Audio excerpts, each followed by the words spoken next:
La passion de Jésus-Christ, considérée comme mystère et comme sacrifice.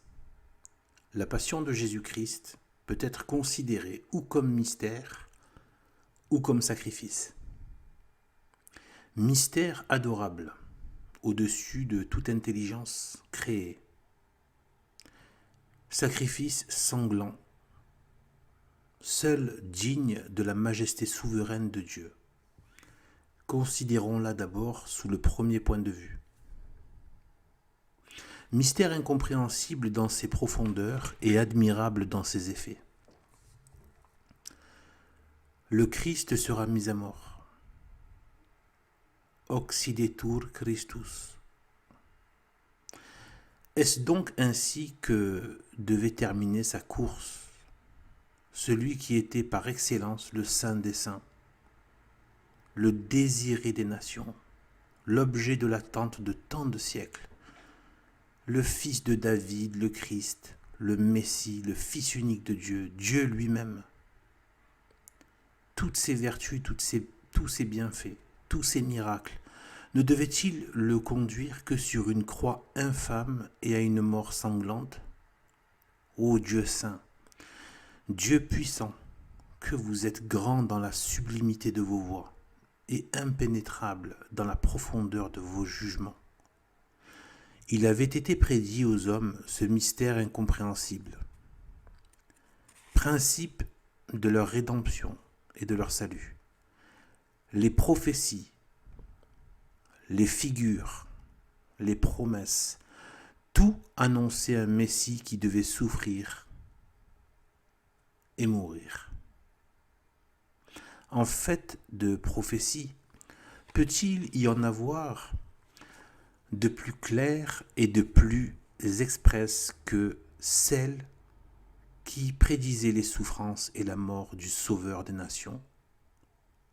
Et ne peut-on pas dire que les prophètes, dans leur oracle,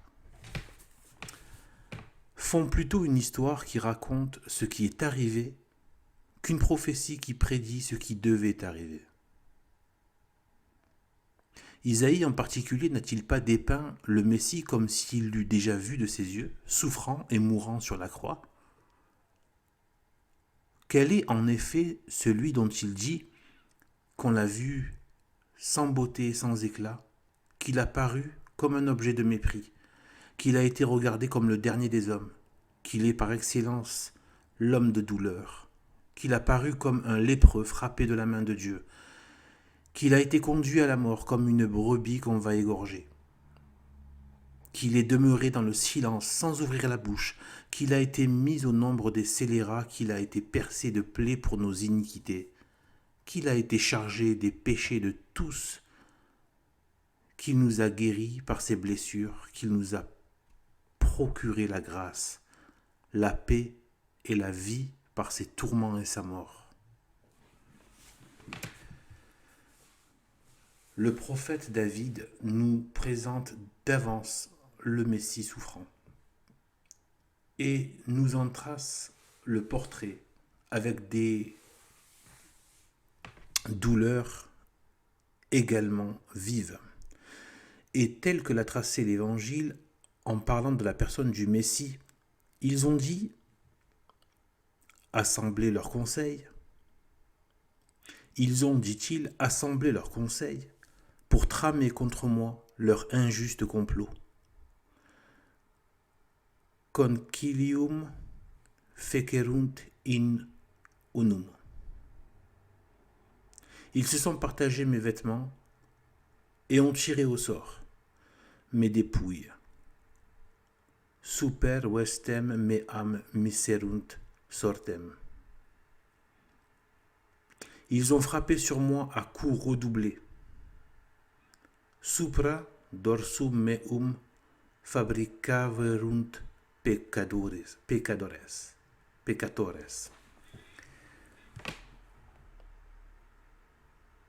Les plaies dont ils m'ont couvert ont laissé compter mes os. Dinumera verunt omnia ossa mea. Je ne parais plus un homme, mais un ver de terre. Ego vermis et non homo. Tel est le portrait que David a tracé dans sa prophétie, plus de 1000 ans avant son accomplissement. Toutes ces prophéties si expresses, tous ces traits si marqués, ne devaient-ils pas faire comprendre que le Messie devait réunir en sa personne adorable la grandeur la plus sublime à la plus profonde humiliation ? Une puissance infinie avec une faiblesse apparente, mourir enfin de la mort la plus cruelle, et en même temps par sa mort devenir pour les hommes une source de salut et de vie. Les figures qui le désignent sont aussi expresses que les prophéties qui l'annoncent. Jetons les yeux sur les figures différentes que l'Écriture nous offre partout pour nous présenter le Messie qui devait les accomplir dans sa personne adorable. Isaac, fils obéissant sur le bûcher, sous le glaive d'Abraham, est prêt à consommer son sacrifice. Ne nous représente-t-il pas le Fils de Dieu sous le glaive de la justice, sous la main de son Père, et consentant à être immolé par son peuple ? Joseph, vendu par ses frères, mis à prix d'argent, jeté dans un cachot avec 2 coupables, n'est-il pas la figure naturelle de Jésus-Christ également livré à prix d'argent et mourant entre 2 larrons ? Si Moïse ordonne d'immoler l'agneau, n'est-ce pas pour nous figurer l'immolation de l'agneau sans tache, s'il n'offre point de sacrifice pour l'expiation du péché sans y répandre le sang des victimes? N'est-ce pas pour désigner l'effusion du sang adorable qui devait expier les péchés des hommes? S'il fallait élever dans le désert le serpent d'airain pour la guérison du peuple, n'est-ce pas pour marquer que le Sauveur du monde serait élevé en croix et que la croix, c'est-à-dire la foi dans ses mérites, serait la guérison et le salut du monde? En un mot, toutes ces figures si marquées, si sensibles et si frappantes, ne doit-on pas voir la représentation, les traits, le caractère du Messie promis, annoncé aux hommes et devant procurer le salut des hommes au prix des souffrances et de sa mort? Ici, ô mon Dieu, quel sujet d'étonnement et d'affliction! Est-il donc possible que ce mystère des souffrances et de la mort du Messie, tout grand, tout sublime, tout divin qu'il est, n'ait été pour les Juifs qu'un sujet de scandale et pour les gentils un sujet de folie? Judeis quidem scandalum gentibus autemu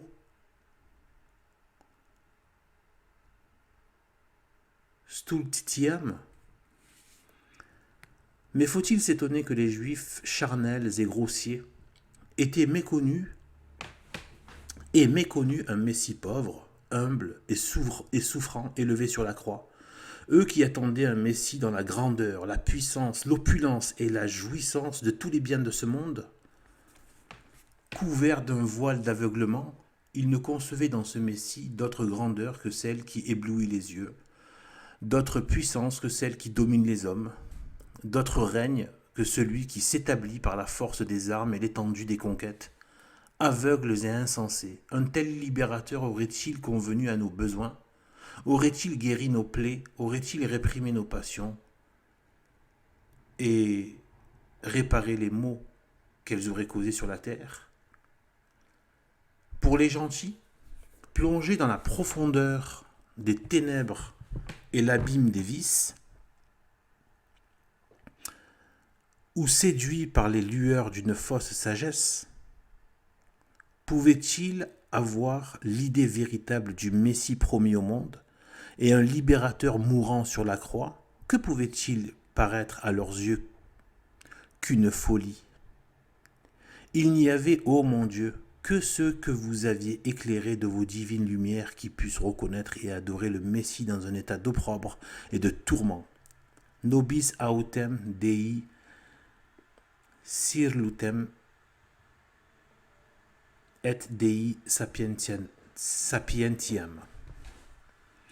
Pénétrés de ces sentiments, ô mon Dieu, et éclairés de ces lumières célestes, je m'écrie dans les transports de mon admiration, ô croix, le théâtre le plus ignominieux tout à la fois et le plus éclatant, que de mystères présentez-vous à mes yeux. Adorable Sauveur, quel sentiment s'élève à cette vue dans mon cœur.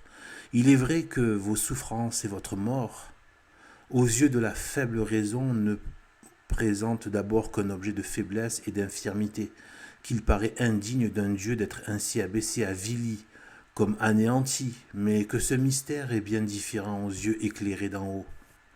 Si je le considère dans son principe, c'est-à-dire dans votre cœur et dans les desseins de la Providence, je ne vois rien que de grand, de saint, de sublime, de digne de Dieu, qui en est l'auteur. Si je le considère dans les motifs qui vous ont engagé à souffrir et à mourir ainsi, je n'y trouve que bonté, que douceur, que tendresse. Si je le considère surtout dans ses effets, quel prodige de salut et de grâce n'a-t-il pas opéré? Et peut-on y méconnaître l'ouvrage et la main de Dieu? C'est par votre mort sur la croix que l'empire du démon a été détruit. Par votre croix, vous avez vaincu la mort elle-même. Vous avez dompté toutes les puissances de l'enfer. Vous avez triomphé du prince de ce monde et vous nous avez appris à triompher nous-mêmes. Par votre croix, vous nous avez délivrés de la servitude où nous gémissons. Vous nous avez donné les armes avec lesquelles nous pouvons combattre et nous sommes assurés de vaincre non seulement la chair et le sang, mais encore les principautés et les puissances du monde, c'est-à-dire de ce siècle pervers. Par la vertu de la croix, vous avez effacé l'arrêt de notre mort, et vous l'avez attaché à cette croix victorieuse. Par les mérites de la croix, vous avez formé un peuple de saints, une nation choisie, un sacerdoce royal.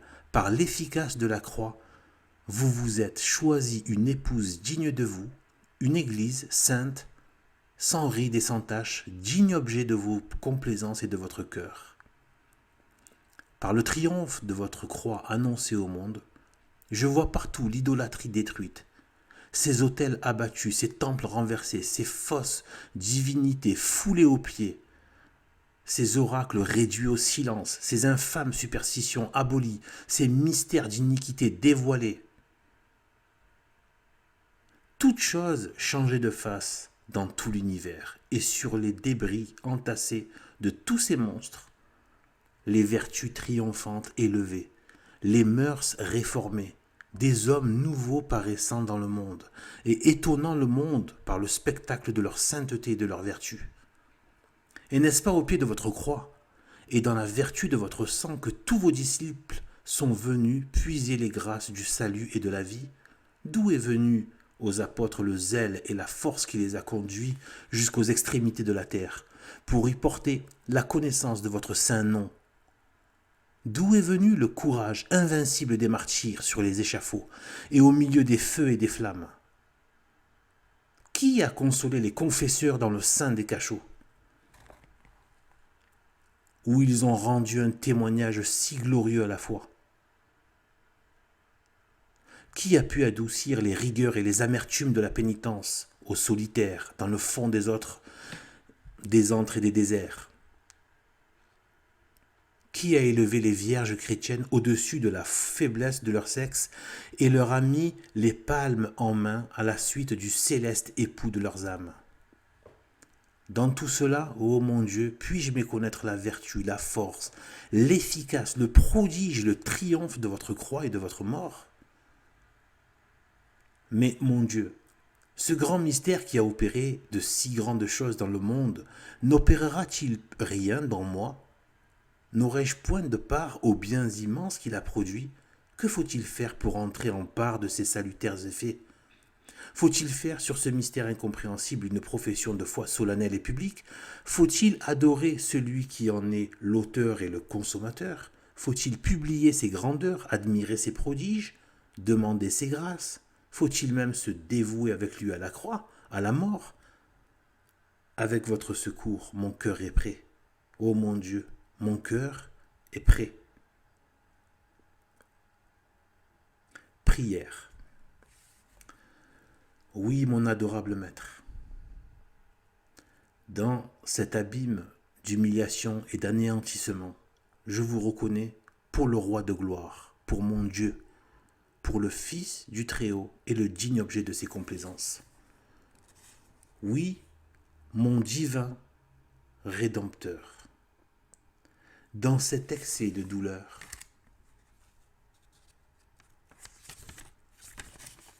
je vous adore comme la victime offerte à la justice outragée, comme l'agneau sans tache immolé volontairement pour le salut de mon âme. Oui, mon doux sauveur, dans tous ces états, je vous